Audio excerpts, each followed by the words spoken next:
Homeward bound at last, nearly 2,000 Yugoslavs, and Greeks too, prepare to leave their Middle East refuge. Here at El Shat in the Sinai Desert, UNRWA organized a vast refugee camp, where eventually over 20,000 stricken people were to find sanctuary. Here they stayed for 18 months, living for the day when once more they could return home. That day had come.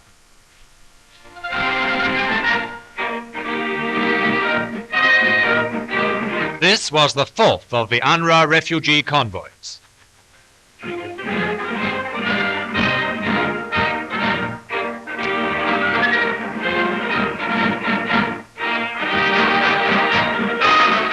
For onlookers, the departure of these people was a moving experience. Where before they had been exhausted, stunned by the cataclysm of war, now there was eagerness, excitement, and hope in their bearing.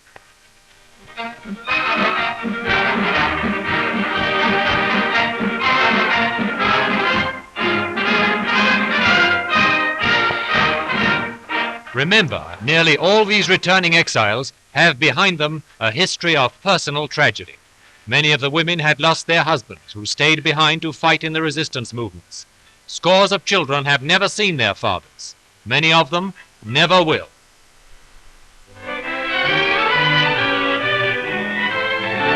In Egypt, under the guidance of UNRWA, the refugees have found a haven during these sad years.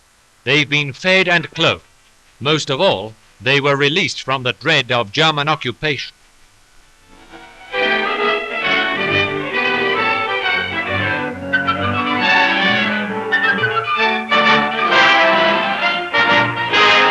In many cases, the refugees will return to villages and towns now blackened ruins.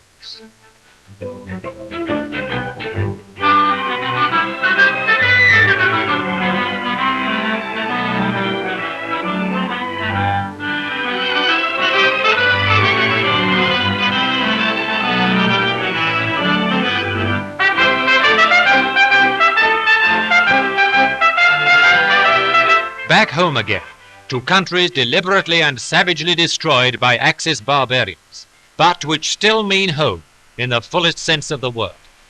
The longing for familiar places is one of the cruelest things of war.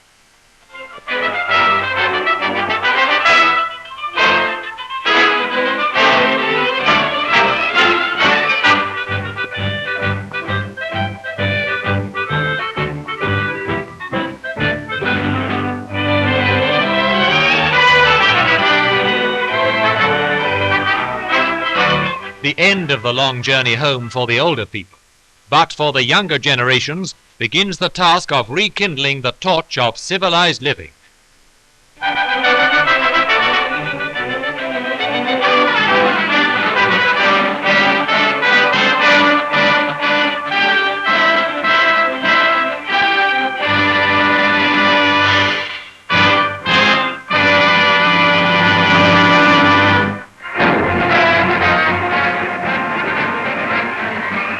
The Nazi Party is dissolved, reads this notice. It's the first indication to the people of this Elbe River city that they are a conquered people.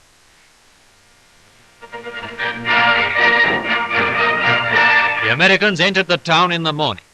By afternoon, all military equipment, uniforms, flags, weapons had to be surrendered.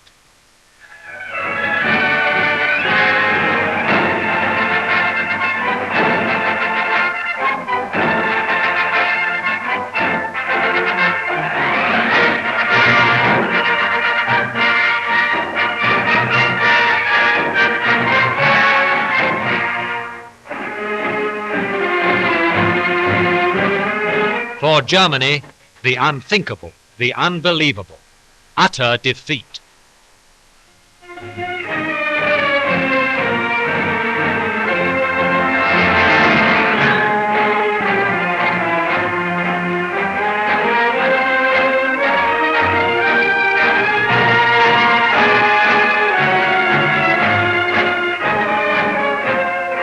In a salt mine, victorious Allied troops discovered a veritable Aladdin's cave. In it, the Germans had hidden boxes of coin, bars of gold to an immense value, bundles of banknotes.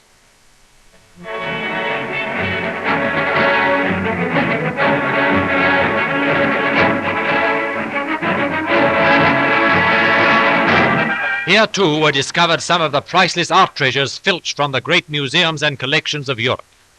This was robbery on a scale undreamt of by the plundering hordes of ancient days.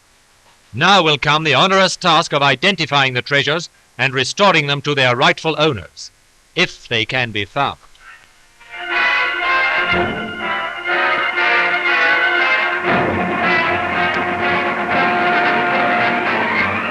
With truly amazing cheerfulness and fortitude, newly freed Allied soldiers march out of the Reich on the first stage of their journey home. They are among the first prisoners of war to be liberated inside Germany. The British, Americans, and Russians freed here had been marched 900 kilometers from eastern Germany.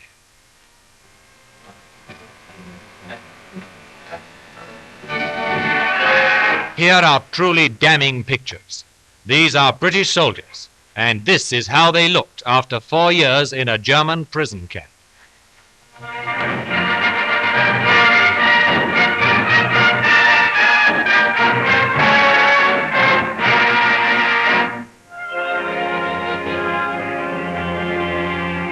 Those others were damning pictures indeed, yet not to be compared with the dreadful spectacle which greeted General Eisenhower when the Supreme Commander visited the Nazi concentration camp at Ohrdruf.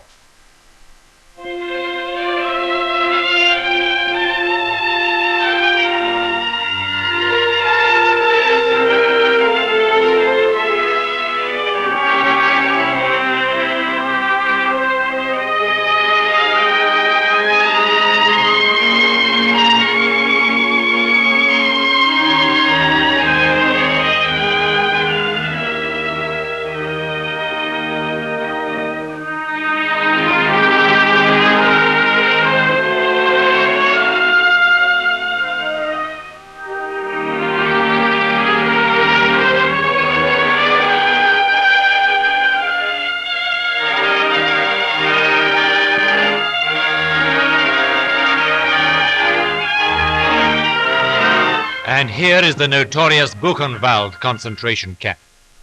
In this camp were political prisoners, men and women of many religions and many countries, and thousands of Germans too. Their crime? Refusal to accept the Nazis' barbaric doctrine. Some of these men had endured 5 years of this.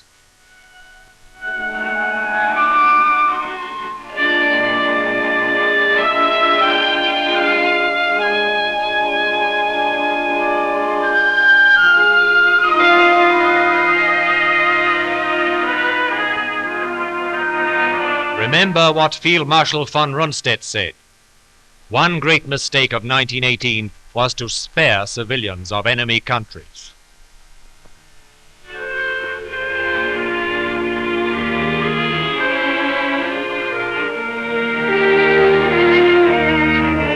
The ovens in which were burned thousands of innocent human beings.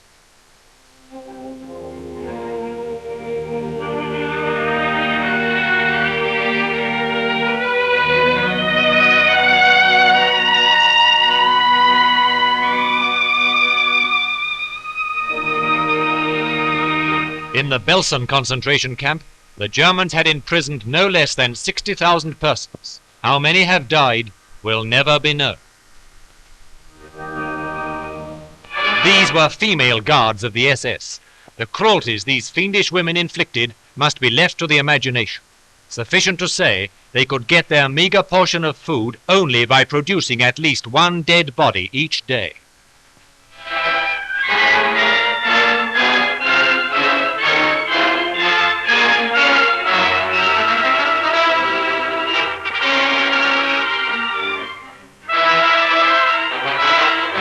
The SS guards, men and women at the Belsen horror camp were led by the commandant, Joseph Kramer.